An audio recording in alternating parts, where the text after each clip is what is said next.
Hello बच्चों, आज की ऑनलाइन क्लास में आप सभी का पुनः बहुत बहुत स्वागत है। आज हम लोग एक महत्वपूर्ण प्रकरण उपसर्ग के बारे में जानेंगे और उपसर्ग एक ऐसा प्रकरण है जिससे एक या दो प्रश्न लगभग सभी प्रकार की परीक्षाओं में ज़रूर आता है। अतः इस टॉपिक को हम बहुत ध्यान से पढ़ेंगे। प्रायः उपसर्ग को लोग बहुत संक्षिप्त में पढ़ते और पढ़ाते हैं, लेकिन आज हम लोग उपसर्ग को विस्तृत रूप से पढ़ेंगे। तो सबसे पहले हम लोग चलते हैं, उपसर्ग का अर्थ जानते हैं कि उपसर्ग का शाब्दिक अर्थ क्या होता है। देखिए बच्चों, आपको अपनी किताब में भी आप इसको देख सकते हैं और स्क्रीन पर आपको दिख रहा है उपसर्ग। तो उपसर्ग के दो शब्दों से मिलकर बना है, उपधन सर्ग, जिसमें उप का अर्थ होता है समीप और सर्ग का अर्थ होता है सृष्टि या रचना करना। कि क्या करना? सृष्टि या रचना करना। और इसका शाब्दिक अर्थ क्या हुआ कि नए शब्द का निर्माण करना ही उपसर्ग कहलाता है। क्या हो रहा है? नए शब्द का निर्माण करना। और कैसे करना? आकर, कहाँ आकर? किसी शब्द के पूर्व आकर नए शब्द का निर्माण करना ही क्या है? उपसर्ग कहलाता है। अब परिभाषा के रूप में हम लोग देखेंगे तो आपकी किताब में एक बड़ी खूबसूरत परिभाषा दी गई है, आप इसको देख सकते हैं, स्क्रीन पर भी दिख रहा है। क्या? वे शब्दांश जो मूल शब्द के प्रारंभ में जुड़कर उसके अर्थ को परिवर्तन लाए, उसके अर्थ को परिवर्तित कर दें या तथा नया शब्द का निर्माण कर दें, उसे क्या कहते हैं? उपसर्ग कहते हैं। क्या? उपसर्ग वे शब्दांश जो किसी शब्द के पूर्व में जुड़कर चमत्कार पैदा कर दें, प्रभावित कर दें, विशेष अर्थ ला दें या अर्थ को बदल दें, तो उसे ही हम लोग उपसर्ग कहते हैं। क्लियर? जैसे एक शब्द आपको मिल जाता है प्र, ये पर क्या है? उपसर्ग है। और इसके बाद में एक शब्द है हार, तो इससे क्या हो गया? प्रहार। आपका एक शब्द है कार और पर जुड़ गया तो हो गया प्रकार। और एक शब्द आपको मिलता है योग, इसमें पर जुड़ गया तो हो गया प्रयोग। तो प्रहार, प्रकार और प्रयोग शब्द बन करके क्या हो जाता है? एक नया शब्द बन जाता है, नया अर्थ वाला शब्द बन जाता है। तो यही क्या है? उपसर्ग के उदाहरण हैं।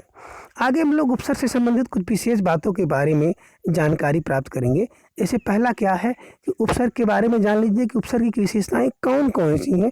तो पहली चीज़ आप जान लें कि उपसर्ग जो है वह शब्दांश है। क्या है? एक शब्दांश है जो किसी शब्द के पूर्व में जुड़ता है। किसके? किसी शब्द के पूर्व में जुड़ता है ना। और दूसरा क्या होता है कि शब्द के पूर्व में जुड़ता है और उसके अर्थ को परिवर्तित कर देता है या बदल देता है। दूसरी चीज, जो उपसर्ग होते हैं ना, ये केवल शब्दांश हैं, केवल और केवल शब्दांश है, शब्द नहीं है बल्कि क्या है? शब्दांश है।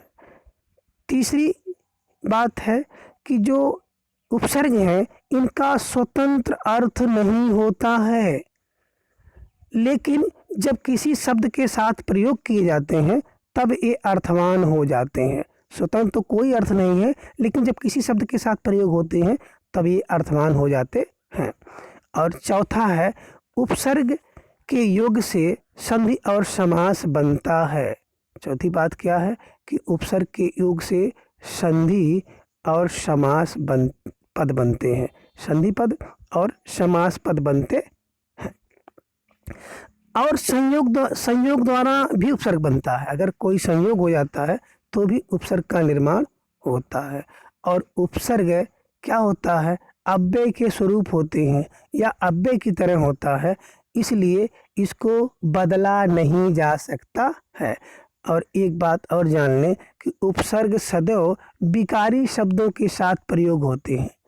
जो विकारी शब्द हैं, संज्ञा, सर्वनाम, विशेषण, है ना, क्रिया, इन्हीं के साथ क्या होता है? उपसर्ग का प्रयोग होता है। अविकारी शब्दों के साथ उपसर्ग का प्रयोग नहीं होता है। अब हम लोग देखेंगे कि उपसर्ग का योग कैसे होता है। तो बच्चों देखें, उपसर्ग जो होता है ये तीन तरीके से जुड़ते हैं। जैसे पहला क्या हो गया? संधि द्वारा। और दूसरा क्या हो गया, संयोग द्वारा, और तीसरा हो गया उपपद की तरह। कैसे, उपपद की तरह। इसमें खास तौर से आपने देखा होगा ना, तत्पुरुष समास आदमी, है ना।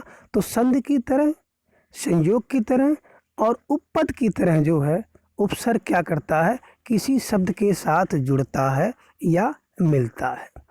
अब हिंदी में उपसर्ग के 4 प्रकार होते हैं, आपको दिख रहा है ना, हिंदी के उपसर्ग, उर्दू, फारसी, अरबी के उपसर्ग, संस्कृत के अव्यय जो उपसर्ग की तरह प्रयोग किए जाते हैं, और अंग्रेजी के उपसर्ग। अब उपसर्गों की बात की जाए तो उपसर्गों की संख्या कितनी है, उपसर्गों की संख्या 90 बताई गई है, और इस पे अलग अलग लोगों का अलग अलग मत है। अगर चर्चा की जाए कि हिंदी के कितने उपसर्ग हैं, तो हिंदी के 22 उपसर्ग NCERT कहती है, और कुछ किताबों में आपको 21 उपसर्ग मिलते हैं।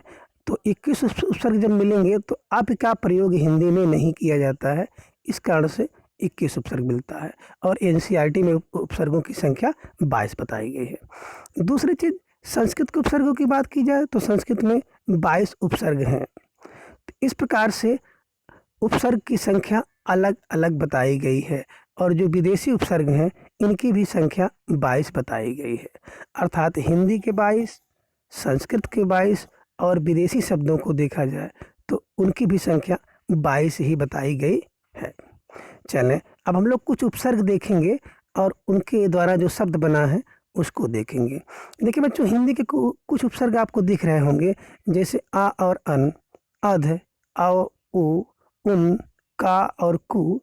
इसके बाद आपको दिख रहा होगा चौ, दुर, नी, पर, बिन, भर, सा। ये क्या है, यही उपसर्ग हैं, किसके, हिंदी की हैं, और इनके द्वारा कुछ शब्द बने हुए हैं। तो इनके अर्थ को और शब्द को आप किताब से पढ़ सकते हैं, क्योंकि यहाँ पे अगर हम लोग चर्चा करेंगे तो वीडियो बहुत लंबी हो जाएगी, लेकिन फिर भी कुछ शब्दों का हम लोग चर्चा यहाँ पे कर लेते हैं कि कैसे बना है। जैसे देखेंगे अथाह, तो अथाह में क्या होता है, आ उपसर्ग लगा हुआ है और था शब्द था। अभागा में आ लगा है, अमूल में आ है, अपढ़ में आ है, अगाध में आ है। देखिए बच्चों, जो आ है ना, आ का अर्थ अभाव या निषेध नहीं है, बल्कि इसके अर्थ में इसका प्रयोग किया जा रहा है। अभाव या निषेध के अर्थ में इसका प्रयोग किया जा रहा है। इसका माने नहीं होता है कि कहीं आ लिख दिया जो उसका माने समझ लो नहीं है, है ना। इसके अर्थ में प्रयोग हम लोग करते हैं। अगला है अध। अध उपसर्ग का प्रयोग आधे के रूप में किया जाता है। अध कचरा, अध खुला, अध मरा, अध पका, अध पई, है ना। इसी प्रकार से अव का नीचता या नीचे या निषेध के रूप में प्रयोग करते हैं। ऊ का प्रयोग आप ऊपर या ऊंचे के लिए करते हैं। उन का प्रयोग एक कम के लिए करते हैं। का और कु का प्रयोग बुरा या हीनता के लिए करते हैं। चौ का प्रयोग चार के लिए करते हैं। दू का प्रयोग कम, बुरा या हीन के लिए प्रयोग करते हैं। नी का रहित, अभाव या निषेध के लिए करते हैं। और पर का प्रयोग दूसरा, दूसरी पीढ़ी का या बिन का प्रयोग रहित के लिए, भर का भरा हुआ या पूरा, और सा का प्रयोग अच्छा के लिए करते हैं। तो इस प्रकार से कुछ शब्द आपको दिख रहे हैं, स्क्रीनशॉट लेकर के आप इसको पढ़ लीजिएगा या अपनी किताब की सहायता से इसको पढ़ लीजिएगा। अगला देखिए, कुछ उर्दू के जो आपको उपसर्ग दिखाई दे रहे हैं, कम है, खुश है, वाह है, बे है। तो कम का अर्थ होता है कम, खुश का अच्छा होता है, वाह का साथ में होता है, बे का होता है बिना, और इधर कुछ शब्द दिए गए हैं, उन शब्दों को आप जरूर पढ़ लीजिएगा। और तीसरी है उसी विदेशी उपसर्गों के अंतर्गत बद है, बुरा है, ना है, गैर है, भिन्न है, हम है ना, हर है, दर है, सर है और ला है। इसका भी प्रयोग हम लोग करते हैं। और देखिए, संस्कृत के उपसर्गों की लंबी श्रृंखला आपको दिख रही है, तो इसको आप स्क्रीनशॉट लेकर के पढ़ लीजिएगा, विधिवत। और आगे है आपके अंग्रेजी के कुछ उपसर्ग जो क्या होते हैं, हिंदी में प्रयोग होते हैं। जैसे आपको एक उपसर्ग मिल रहा, असिस्टेंट, वायस, डिप्टी, सब, हेड, हाफ, चीफ, जनरल आदि आपको दिख रहा है, जो किसी शब्द के साथ जुड़ जाते हैं पूर्व में आकर के और उसके अर्थ को बदल देते हैं, परिवर्तित कर देते हैं या चमत्कृत कर देते हैं। तो जो आज की क्लास में बस हम लोगों ने इतना उपसर्ग के बारे में जाना, और अगला प्रकरण हम लोगों का प्रत्यय होगा। Thanks for watching.